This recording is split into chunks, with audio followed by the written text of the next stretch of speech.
क्या खबर लाया है रे खबरू? अम्मा, तरंगपुर के सेठ भीकामल के पास बहुत नायाब हीरे हैं। तुझे ये बात कैसे पता चली रे?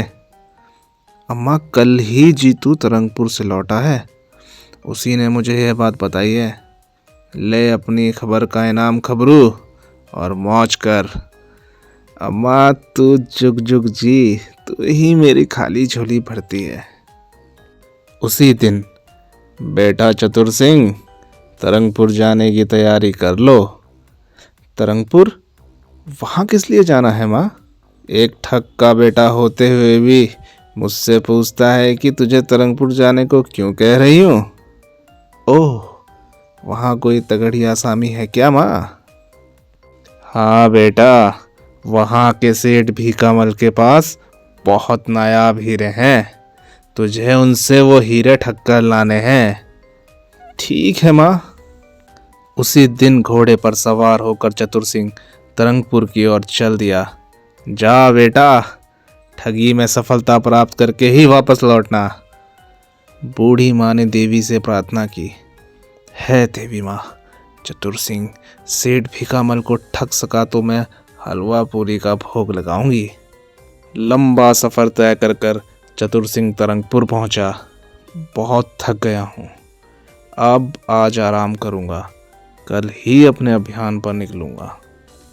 वह एक सराय में गया। मुझे ठहरने के लिए जगह चाहिए। सराय में बहुत जगह है, बोलो कौन सा कमरा खोलूं?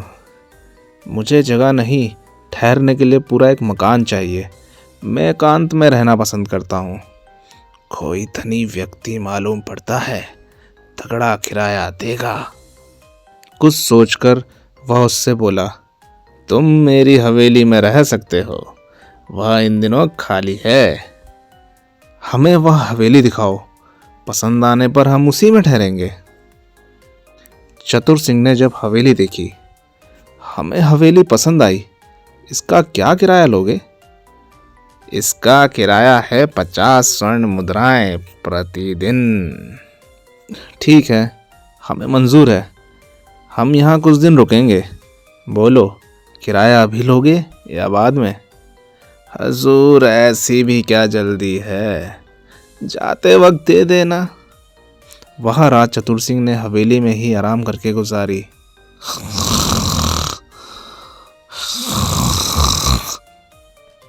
अगले दिन वह सेठ भीकामल के पास जा पहुंचा। सेठ जी, मैं स्वर्ण नगरी का प्रसिद्ध जोरी रत्नेश हूँ। सुना है आप हीरे जवाहरात के बड़े कदरदान हैं। आज्ञा दे तो आपकी सेवा में कुछ हीरे पेश करूं? अवश्य करो। उसने अपनी पेटी खोली। लीजिए सेठ जी, हीरे का खजाना पेश है। सेठ भीकामल ने हीरों को उलट पुलट कर देखा। ये हीरे तो नकली हैं। यह सुन चतुर सिंह ने नाराज होने का नाटक किया। सेठ जी, यह क्या कह रहे हैं आप? ये हीरे 100% असली हैं।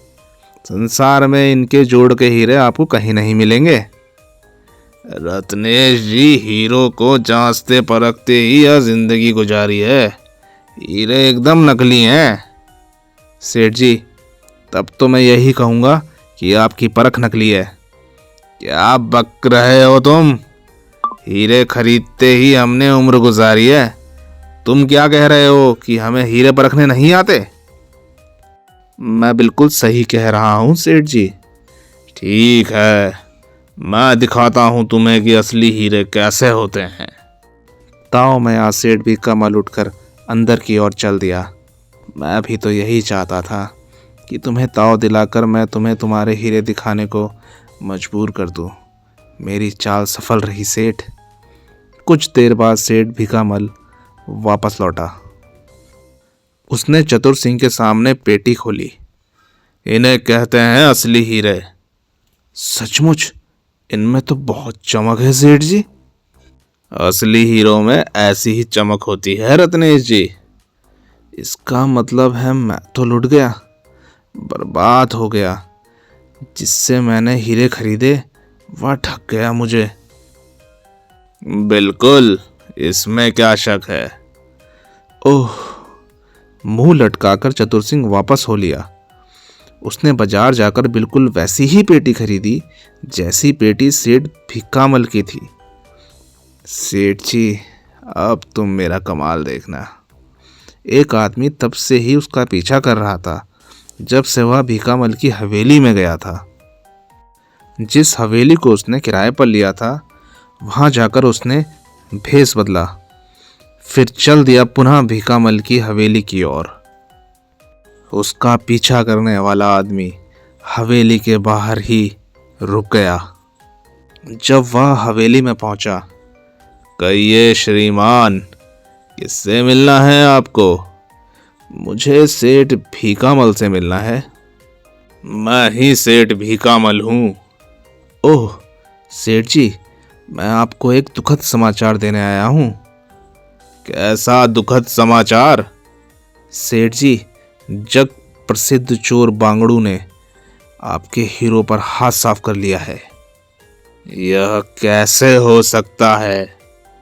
सेठ जी, यह बताइए कि कुछ देर पहले कोई हीरो का व्यापारी आपके पास आया था? हाँ, आया था। सेठ जी, वही बांगड़ू चोर था। क्या? हाँ सेठ जी, उसी ने आपके हीरे पार किए हैं। लेकिन यह कैसे हो सकता है? हीरे मैंने उसे दिखाए अवश्य थे, पर तभी वापस ले जाकर तिजोरी में रख दिए थे। सेठ जी, मेरी बात का यकीन कीजिए, मैं सच कह रहा हूं। तभी भिक्कामल की नजर चतुर सिंह के हाथ में थमी पेटी पर पड़ी। अरे, यह तो बिल्कुल वैसी ही पेटी है जैसी पेटी मेरी है। सेठ जी, कुछ देर पहले मैं पास के जंगल से होकर आ रहा था। वहां 4 चोरों को एक पेड़ के नीचे हीरो का बंटवारा करते देख मैं एक पेड़ के पीछे छिप गया। उन्हीं की बातों से मुझे पता लगा कि उन्होंने वे हीरे आपके यहाँ से पार किए हैं। हीरो का बंटवारा कर वे चारों तो वहां से चलते बने और खाली पेटी वहां छोड़ गए। ओह, क्या ऐसा हो सकता है? सेठ जी, मैंने यह खाली पेटी उठा ली, तब मैंने अच्छे नागरिक की भांति आपको इस लूट की सूचना देने की सोची, सो मैं यहाँ चला आया। मुझे अभी भी तुम्हारी बातों पर विश्वास नहीं हो रहा है। मैं अभी तुम्हें वह पेटी लाकर दिखाता हूँ, तुम यहीं ठहरो। भिक्कामल अंदर चला गया। जब वह वापस लौटा, यह रही मेरी पेटी। अरे, यह तो सचमुच मेरी लाई पेटी जैसी है। कमाल है, दोनों कितनी मिलती जुलती हैं। चतुर सिंह ने भिक्कामल की नजरें बचाकर अपनी जेब से एक चूहा निकाला। सेठ, अब देखना मेरा कमाल। चूहा सेठ के पैर पर चढ़ गया। ओह, अरे! यही क्षण था जब चतुर सिंह ने पेटी लपककर आपस में बदल ली। कहाँ से आ गया यह कमबख्त चूहा? चूहा छलांग लगाता 9-2-11 हो गया। चतुर सिंह ने पेटी उठाई और, अच्छा सेठ जी, अब मैं चलूंगा। अच्छा। पेटी बगल में दबा चतुर सिंह मंद मंद मुस्कुराता हवेली से बाहर निकल आया। रहस्यमय युवक फिर उसका पीछा कर रहा था। चतुर सिंह के जाने के पश्चात पता नहीं कौन था वह आदमी, उसकी एक भी बात मेरी समझ में नहीं आई। मुझे कहता था कि मेरे हीरे चोरी हो गए हैं, जबकि हीरे मेरे पास हैं।